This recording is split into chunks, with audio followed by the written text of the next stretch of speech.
malam hari ini kita akan bicara tentang Shiba Structure. Ya, Shiba Structure. Siap? Siap ya. Jadi kita akan mulai. Oke, Shiba Structure. Oke. Ada filmnya enggak ya? Enggak ada kayaknya. Jadi kita akan mulai. Teman-teman semua, apakah Anda ingat dengan buku ini? Ya, saya buka dulu ya, bukunya apa ya? Bukunya adalah Digital Culture, Building Digital Culture, ya. Building Digital, a practical guide to business success in a constantly changing world. Jadi sebuah petunjuk praktis, ya. Kenapa saya nggak bisa ngomong petunjuk theoretical, nanti Anda semua susah jalaninya ya. A practical guide to business success in a constantly changing world, di dalam dunia yang secara konstan atau terus-menerus gitu ya berubah ya. Nah, buku ini seperti yang minggu lalu saya baru bahas, tapi minggu lalu saya membahas dari sisi learning techniques-nya.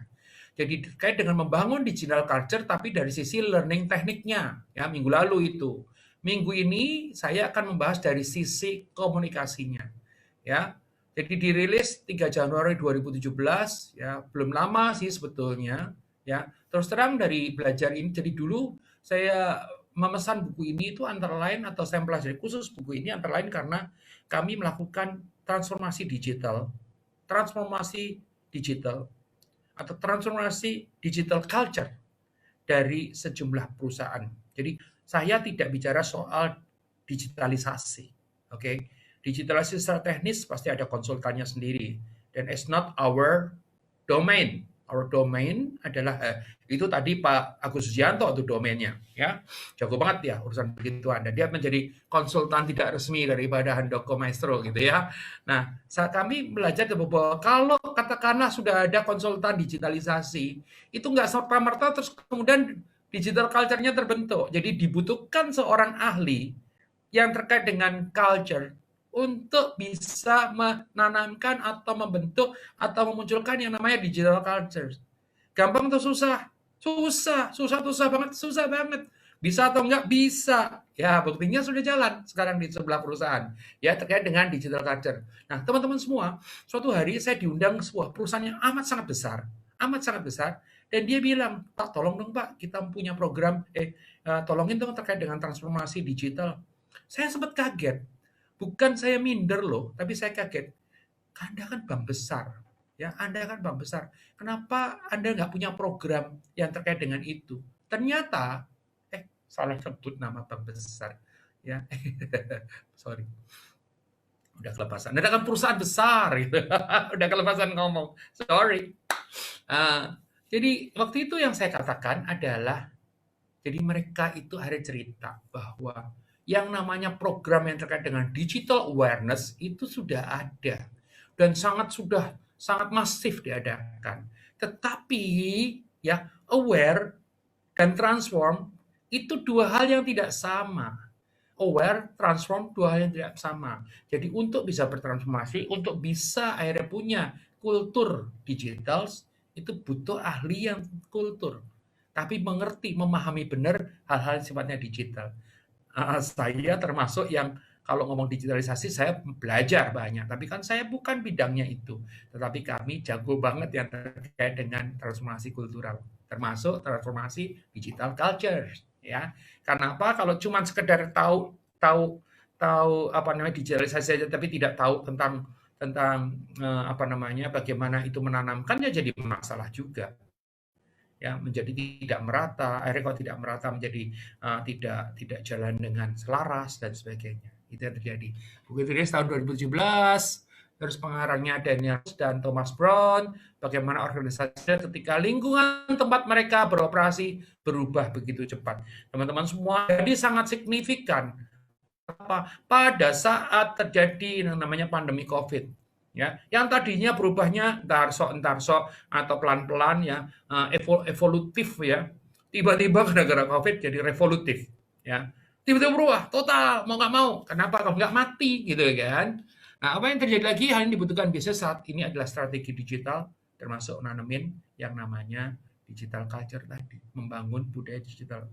Teman-teman semua, Anda pasti bisa baca buku untuk melakukan digital culture, atau Anda bisa lihat buku ini. Tapi buku is buku. Ya, yang ada di dalam buku tidak serta-merta bisa dipraktekkan begitu saja. Oleh karena itu, biarkan kami membantu Anda untuk menanamkan namanya digital culture di perusahaan-perusahaan Anda. Ya, I'm sure that you can do it. Saya juga tidak akan menjadi substitutif untuk Anda. Ya, yang akan saya lakukan adalah saya akan jadi komplement untuk Anda. Let's do hand in hand untuk membangun digital culture di perusahaan Anda. That's all. Ya, dalam hidup kita tidak bisa semua kita melakukan semua sendiri. Ya, oleh karena itu let's do together. Oke, baik teman-teman semua, Anda tetap ada dan banyak banget yang mesti dikerjain. Kami ada dan banyak juga yang mesti dikerjain. So we do kind of yang namanya kolaborasi, ya. Dan kolaborasi adalah sesuatu yang sangat luar biasa. Digital culture, ya. You can learn, but the learning curve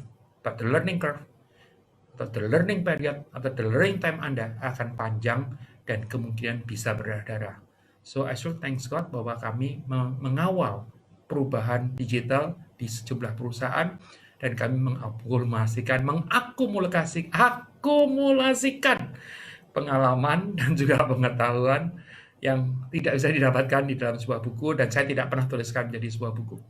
Ya, baik, kita akan teruskan. Jadi gimana? Minggu lalu kita bahas mengenai learning teknik dari buku ini. Minggu ini kita akan bicara bukan learning teknik, tetapi tentang komunikasi.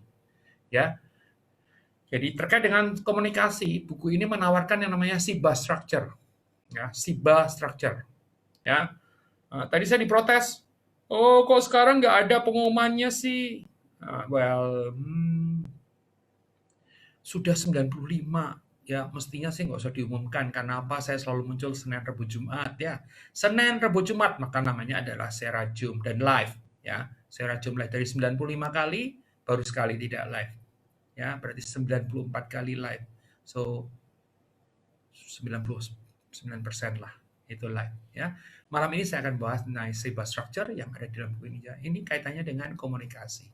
Kaitannya dengan apa? Dengan komunikasi. Kebetulan memang saya juga latar belakangnya ilmu keilmuan saya adalah komunikasi. Jadi ini menjadi menarik, menjadi demikian mudah untuk dipahami sehingga pada saat berbagi mudah-mudahan bisa membawa manfaat kepada Anda semua. Oke, siap? Siap. Malam ini saya akan bahas tentang SIBA structures ya. Ada 3 perbedaan penting di dalam kita itu berkomunikasi. Ada different generation, ya perbedaan terkait dengan generasi. Ada yang disebut dengan different in functions, ya fungsi-fungsi di dalam organisasi itu berbeda-beda. Dan ada different in context, ya konteks itu penting banget. Nah, teman-teman semua, ya different in context ini variannya menjadi banyak banget. Apalagi terus kemudian kalau 3 ini saling jalin menjalin, ya different organization, different function, different in context, ini saling jalin menjalin, tidak ada satupun buku atau orang yang bisa menyelesaikan semua dengan cepat, ya apalagi kalau dia hanya mengerjakan di dalam organisasinya saja. Ya, itu usulan saya. Ya, nah teman-teman semua, kita akan coba lihat oleh karena itu let us help. Ya, mari kita bahas satu persatu yang dapatkan solusinya. Ya, dapatkan solusinya. Different generation. Saat ini Anda memiliki potensi untuk 5 generasi berbeda dalam angkatan kerja yang sama. 5 generasi itu apa? Tidak semua organisasi seperti itu tentu saja, tetapi secara umum bisa terjadi ya 5 generasi. Generasi yang tua banget secara umur, itu namanya the traditionalist. Yang kedua adalah baby boomers. Yang ketiga adalah generasi X. Yang keempat adalah generasi Y. 4 dong, satu lagi. Sudah masuk ke dalam dunia kerja, ya, yaitu generasi Z.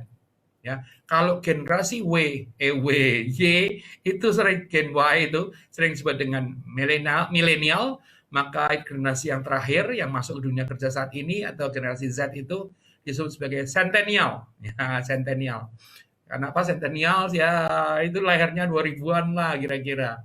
Ya, ini salah satu centennial yang ada yang saya punya dan menjadi Maestro Angels adalah putri saya sendiri, Kalista Marati, yang lahirnya 8 Agustus tahun 2000 ya. Sekarang Sekarang baru berapa? Baru 20 tahun lewat sedikit, tapi sudah ngambil master. Sebelum 21 dia udah jadi master. Ya luar biasa ya. Dulu saya 30 tahun jadi master. Sekarang anak saya 20, belum 21 sudah jadi master. Tapi memang harus begitu. Ya, itulah 5 kelompok berbeda dengan pengalaman pribadi teknologi digital yang sangat berbeda. Jadi kok kita melihat tadi generasi-generasi tadi, ya kalau kita bicara soal pengalaman pribadi yang terkait dengan teknologi, itu kan ada yang saya suka sebut sebagai digital native. Ya, siapa tuh? Centennial tuh digital native. Milenial juga sebagian besar digital native. Dari sejak lahir brojol-jol sudah langsung digital, gitu ya. Terus kemudian kalau generasi X dan generasi baby boomers itu sebagian adalah digital immigrant. Ya, dia pengen jadi digital. Ya, pengen jadi digital. Oh, tapi ya tentu aja kadarnya berbeda-beda. Ya, ada yang kadar 10, 20, 30, 90 dan ada yang mungkin kadar 90%, barangkali sampai 100%. Ya, itu yang namanya mungkin 100% sih enggak lah ya. Ya, tapi itu namanya digital immigrants. Itu kebanyakan adalah generasi X dan generasi baby boomers. Nah, kalau kita bicara soal generasi yang namanya tradisionalis, ya tentu saja semua ada perkecualian, tetapi by generation sebetulnya dikatakan banyak dari mereka itu yang namanya digital alien atau digital immigrant tapi kadarnya rendah sekali. Digital alien itu nggak menguasai digital, ya. Apa namanya? Misalnya katakanlah semua ribut pakai Zoom, dia juga nggak pernah pikir Zoom itu apa gitu kan. Kalaupun ternyata dia pakai Zoom, orang lain, cucunya mungkin, anaknya mungkin yang nyetelin buat dia, ya. Dia sendiri tidak pernah bisa nyetel. Ya itu contoh ya, contoh. Ya, saya tidak ini karena memang setiap masa itu setiap generasi kan ada karakternya sendiri. Ya, terus kemudian apa? Beberapa kan lahir di dunia digital di mana hanya teknologi yang mereka ketahui. Mereka taunya cuma teknologi. Ya, beberapa lahir generasi analog dan telah menyaksikan kecepatan dan skala perubahan secara langsung. Ya, nomor 3 itu namanya digital native, nomor 4 adalah digital immigrant. Ya, bagaimana individu ini menanggapi benang atau peluang yang dirasakan dan disajikan oleh digital memiliki potensi yang sangat besar. Ya, perhatikan, beda generasi. Ya, beda generasi itu pasti beda terhadap digital. Ya, nah teman-teman semua kalau boleh saya cerita sedikit, kalau kita bikin pertemuan keluarga, ya bukan sekarang ya, di masa-masa lalu, dimulai pandemi pertemuan keluarga. Katakanlah direncanakan pertemuan itu waktunya cuma sejam atau biar gampang deh, karena kalau pakai Zoom 40 menit, diperkirakan pertemuan itu makan waktu 40 menit, karena waktu itu yang gratis adalah Zoom 45 menit untuk 100 orang, maka dalam 40 menit itu tuh komposisinya kurang lebih adalah gini. 30 menit pertama yang disibukkan adalah gimana cara nyalain kamera, gimana cara nyalain audio, cara nyalain video, ya bagaimana agar supaya gambarnya tampak jelas, bagaimana agar supaya suaranya nggak noise kiri kanan dan sebagainya. 30 menit pertama. Pertemuannya paling lama 15 menit. Jadi baru mulai, iya sudah mati. Itu kalau kita lihat awal-awal. Karena apa? Ya itu contoh antar generasi yang berbeda ya terhadap teknologi. Anak-anak muda cepat banget. Oh, di tek tek tek tek kenapa? Dia logikanya sudah logika digital. Selesai sudah langsung.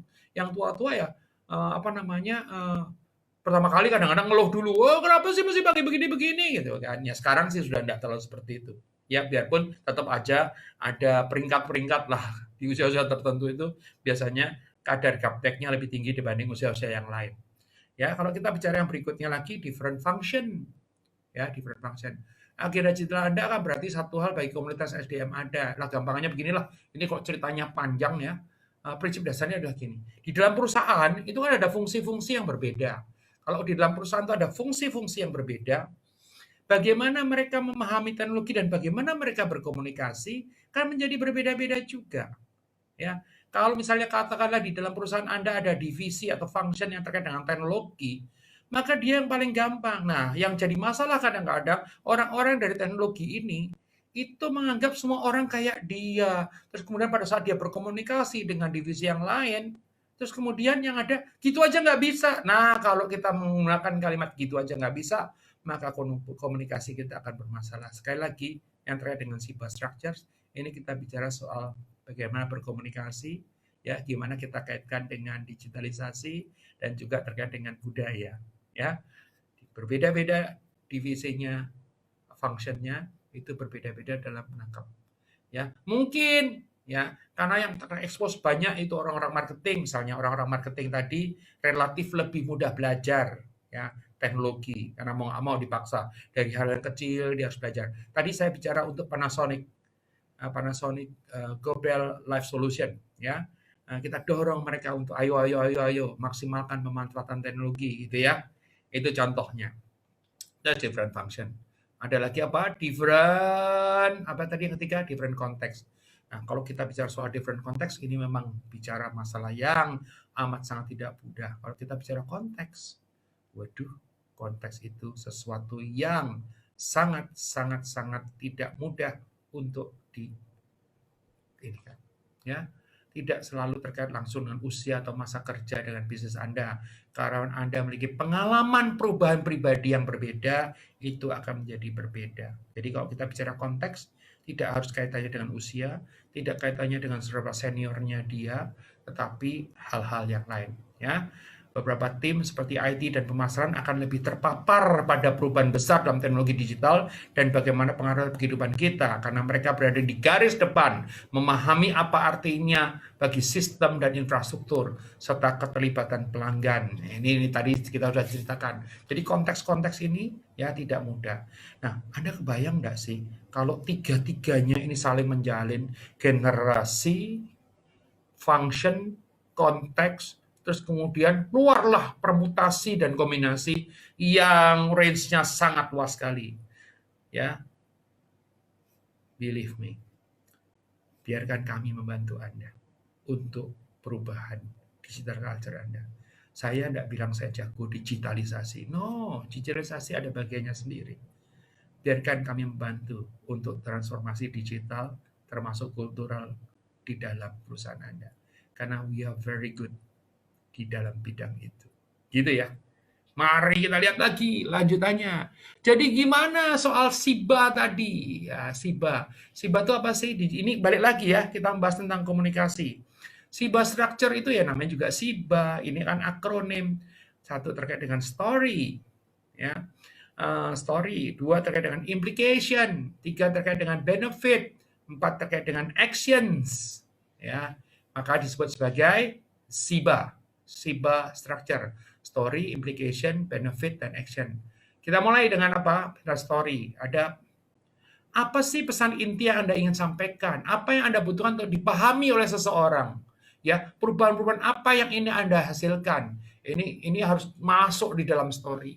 Hari tanggal 9, hari Senin pagi jam 10 sampai dengan jam 12, saya membantu untuk mengkoordinasi program yang diikutin oleh saat ini ya, hampir 1.000 orang viewers di YouTube dan juga waktu itu didatangi oleh 501 orang di Zoom ya. Itu judulnya adalah CFO Forum, di mana kalau kita bicara orang-orang finansial, biasanya orang-orang finansial itu ya berasosiasi dengan apa? Berasosiasi dengan penghematan, efisiensi, ya angka-angka, tabel-tabel. Tetapi yang menarik adalah apa? Karena ini tiga CFO jagoan. Satu adalah Vera Lim dari CFO-nya BCA, dua adalah Yata Saputra, CFO-nya daripada Dana, dan tiga adalah Budi Mulyono, CFO dari Kino. Yang menarik adalah apa? Mereka bicara sekarang. Pentingnya seorang CFO jadi storyteller. Coba kebayang nggak sih? Zaman dulu, boro-boro mikir seperti itu. Nah, CFO generasi baru dia bicara.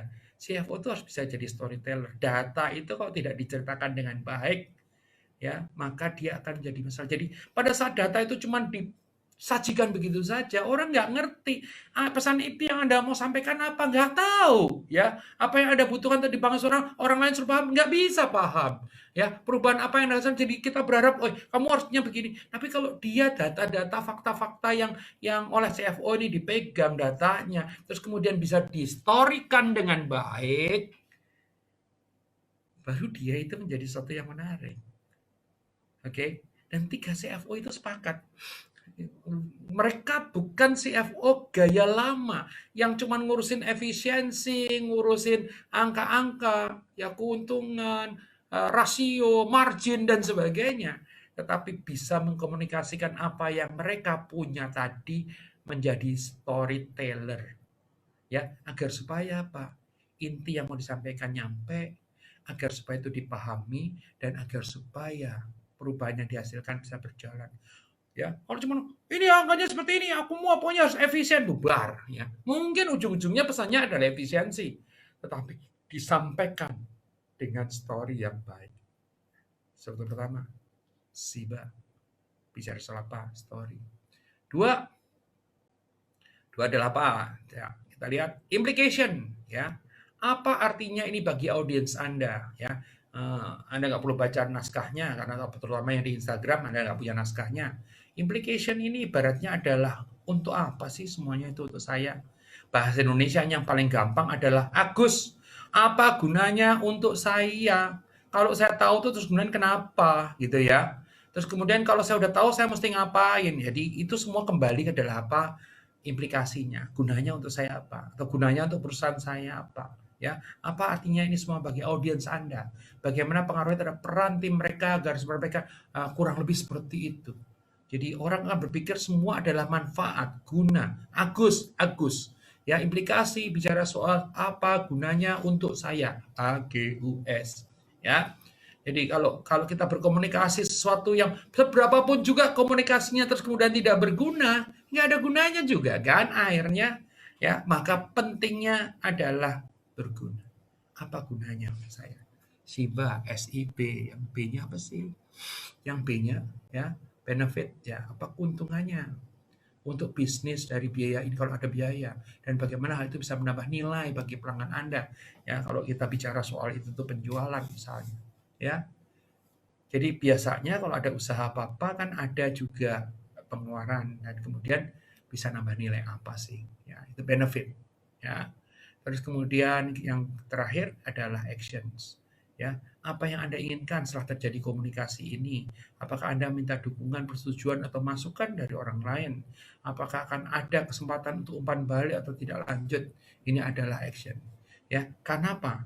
Kalau kita merancang apapun juga, seindah apapun juga, dikomunikasikan sehebat apapun juga, tapi setelah itu tidak ada action, maka kita tidak akan menghasilkan apapun juga. Ya, kalau kita merancang apapun juga seindah gimana pun juga, ya dikomunikasikan sehebat apapun gimana pun juga, ya, tapi tidak ada action, maka akhirnya nggak ada hasilnya apa-apa. That's Siba, teman-teman semua. That's Siba. Ya, action. Nah, yang perlu diperhatikan ya, questions to help identify menurut buku ini, ya where you should be targeting your effort adalah apa? Bagian mana dari organisasi yang paling terpengaruh oleh perubahan, ya? Yang paling terpengaruh oleh perubahan ini bisa jadi paling gampang dirubah, bisa jadi paling susah untuk dirubah, ya. Apa yang bikin seperti itu? Nah, nanti kita diskusikan lebih lanjut. Di manakah perubahan-perubahan baik finansial, politik atau orang yang akan menjadi yang tertinggi, ya? Siapa yang terdampak, ya? Bagian bisnis mana yang paling tahan terhadap perubahan secara historis? Perhatikan, secara historis mungkin dia tahan, tetapi kalau badainya demikian keras, perubahan disrupsinya demikian luar biasa, bisa saja tidak tahan, ya kan? Bagian bisnis mana yang paling tidak canggih dalam kemampuan digital mereka, ini mesti diidentifikasikan, ya. Pemimpin mana yang paling tidak aktif di media sosial seperti Twitter, LinkedIn, blogging dan sebagainya, ya, termasuk Facebook, termasuk Instagram gitu ya. Ya, ini yang paling tidak aktif. Kenapa? Pemimpin yang tidak aktif, dia tidak terpapar. Terpapar itu tidak harus COVID ya, terpapar teknologi digital ya. Terus kemudian cara berpikirnya, saya pernah ketemu dengan seorang eksekutif tertinggi di suatu perusahaan yang, maaf nih, saya paksa dia untuk, kebetulan kami bikin acara, terus kemudian saya kirimkan, tim saya memasukkan itu, G-form-nya ya kepada itu, dan kemudian dia nggak mau ngisi sendiri. Gimana sih caranya? Padahal ngisi G-form itu kan gampang sekali, betul? Dia panggil tuh pemimpin tertingginya terkait dengan teknologi untuk mengisikan di formnya. Nah, saya sempat bicara kepada kepala divisi yang ngurusin teknologi itu, saya bilang, hey, if you do it to your boss, you will have, perusahaan kamu akan punya problem. Biarkan bos kamu tuh terpapar teknologi. Ya, sehingga dengan demikian dia itu mengenal. Dengan mengenal menjadi tidak alergi, dengan tidak alergi, kemudian program-program perubahan bisa dijalankan. Kalau mengenal aja enggak, padahal cuma ngisi form kan gampang. Kalau ngisi form gampang, ternyata gampang ya. Berarti lain kali ada apa-apa dia akan pakai form aja jadi gampang gitu. Kalau enggak kan, ribet amat sih gitu kan. Misalnya.